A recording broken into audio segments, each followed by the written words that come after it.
So, as some of you know, over the last few months, I've been trying to get more serious about my fitness and health and stuff like that. And with the gyms being closed, that makes working out pretty difficult. So I've had to get kind of creative with, what I use sort of around the house to get a workout in. Some of the things that I just found laying around the house, this is like some old garage flooring that I used to use when I would work on my car. That is a bench that I made. It's where we put our shoes on. An old towel, a jump rope, some perfect push-ups, these buckets that I filled with rocks from my backyard, a random stick, and a broom. So let's see what we can do.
So not the best workout, but it definitely beats sitting on the couch.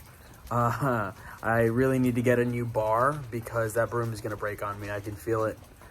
I know staying at home can be difficult. It's really boring. I can feel it, but it's just a little while longer. So please, please, please, unless absolutely necessary, just stay home.